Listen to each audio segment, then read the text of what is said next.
Како и за сите, и за мене не беше лесно да примиш вест која ќе ти го уништи целиот живот у тој момент. Значи, осеќаш како земјата ти паѓа под нозе и ти се пикаш предлабоко во неа. Али не дека нема спас.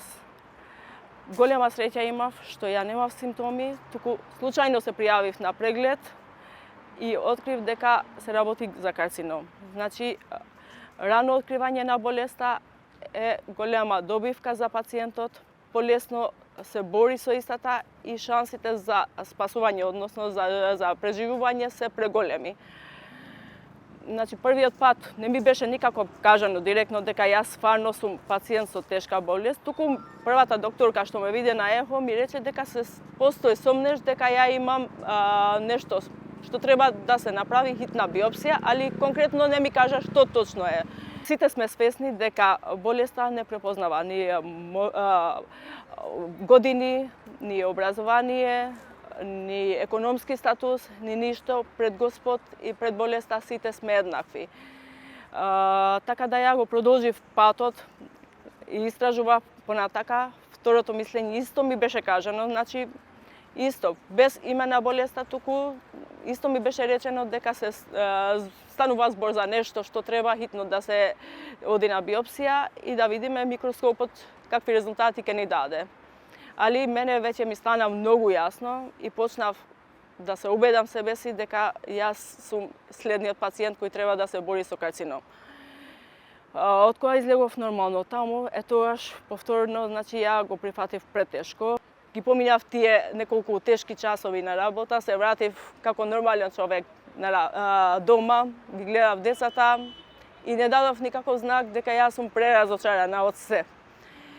Продолжив да барам помош, следна недела потоа, значи, закажав термин за биопсија, која за жал го потврди тоа што веќе јас се сомневав дека е. Имав најстрашниот карцином и карциномите се разликуваат, но за моја несреќа у тој момент, значи, се покажа да е лобуларен инвазивен карцином, али голема среќа што испадна да имам фатен во првата фаза, прв стадиум, што ми даде голем надеж и голема сила да се борам. Пред се сила ти дават и децата што те чекат дома, за кои треба ти да се бориш, да ги гледаш, да ги растеш, да ги упатуваш на добар пат во иднината. Се на се, целата борба, сите тие потешкоти ја ги поминав за околу месец дена. Во тие месец дена, стварно човек значи, се губи од преголема болка што има организмот. Ти не осеќаш болка и не тагуваш во тие моменти. Само гледаш спас кај да бараш и да бараш чај да се спасиш.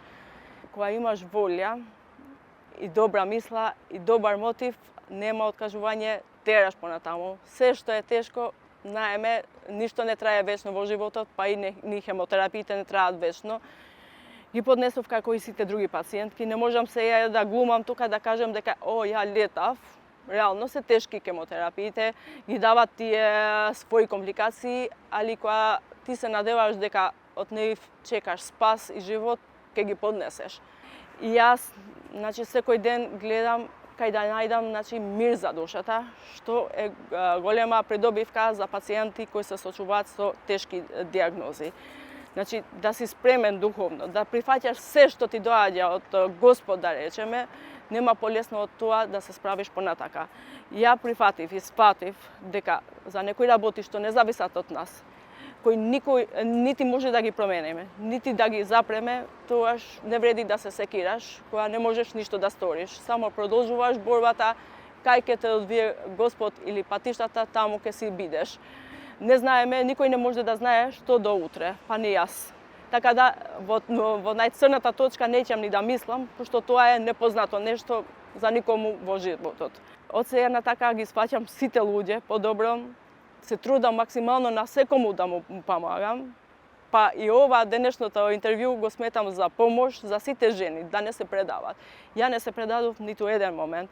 Продолжев да одам на работа, после месец дена од операцијата, значи со се хемотерапија одев на работа, продолжев да одам по други активности, ги водев и децата кај што има буки, односно курсеви и други работи, не се откажав ниту еден момент од животните активности.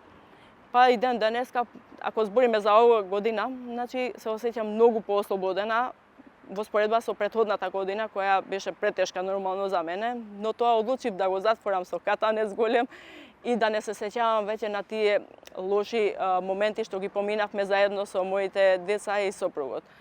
Животот е краток, живеете го секој момент, значи значењето на животот му го знае само тој што се соочува со потешкот и односно се соочува со смрт. Оти многу добро знаеме што значи ова болест, самото име ни дава многу лоши мисли.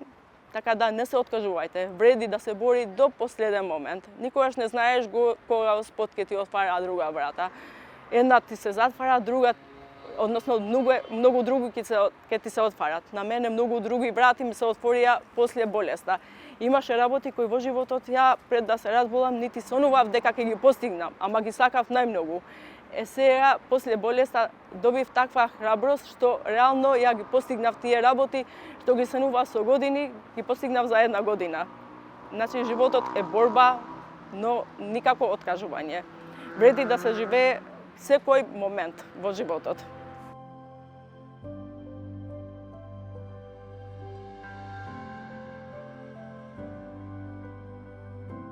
Во моментот не знаев каде се наоѓам, нели нормално.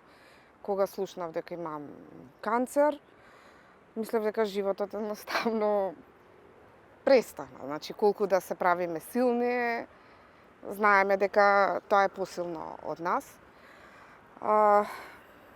Најдов добар доктор, кај што отидов на консултација, доктор Джиковски, доктор Чаланчевски, прекрасни, значи, доктори кои што искрено многу голема поддршка ми дадоа. Направивме операција, покажа дека е повисок стадиум, значи испадна малку повисок стадиум, каде што имаше и зафатени лимфни јазли, 8 беа малигни. Ми има направена поштедна операција, значи не беше целосна мастектомија. Веднаш следеше хемотерапија. Помина и тоа, летото помина, меѓутоа веќе негде септември почна повторно болка во истата града, каде што почна температура да ми се качува на дојката. Имав антибиотици, значи ми дава, мислеа дека е некој воспаление за да се смири. Не се смируваше никако. После тоа ми направија биопсија, меѓутоа биопсијата, корбиопсија во војна болница ми направија, беше буквално како на слеп, бидејќи целата дојка беше воспалена внатре. Испадна бениген резултатот на биопсијата, меѓутоа воспалението не се смируваше. Почна бојата да се менува црвена и докторите одлучија, значи, повторно да се оперира истата дојка. Повеќе не сме исти. Значи, почнаа други проблеми да се јавуваат, гинеколошки проблеми со очите, со нозете, со коските. Значи, бидејќи јас примав многу потешка терапија, мислам, посилна од вообичаено. Многу големи проблеми, значи, ми се направија со коските. Се случуваше да не можам буквално ни до тоалет да отидам. Значи, јас постојано викав, кој ќе отидев кај мојот хирург, му велам, морам ради малиот. И на неколку пати ми вика, не ради малиот. Значи, мораш ради себе. Значи, ти ако си добра, ќе бидеш добра и за детето, и за твоите родители, и за околината околу тебе. Почна тоа така да ми влегува во главата, дека вистина е, дека треба да научиш да се сакаш самиот себе, без разлика каков си и со што се соочуваш. Значи, едноставно, самиот живот, самите проблеми, значи, нас не менуваат. Ако сакаме да се смениме. Значи, тоа е многу битно, ако сакаме да се смениме.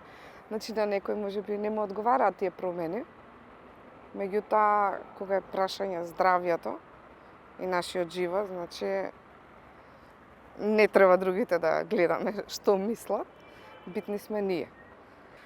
Имам за среќа прекрасен психолог, значи на клиника, доктор Флоријан, на онкологија исто психолозите Александра многу ми помогна и Елена. Така да мислам дека секој треба да посетува психолог. Значи не е тоа ништо срамота. Многу луѓе се срамат, меѓутоа јас сметам дека треба, затоа што мислам дека да не беше нивната поддршка психолошка, не би била сега тоа што сум. Многу работи ги сватив и колку да ми е тешко, значи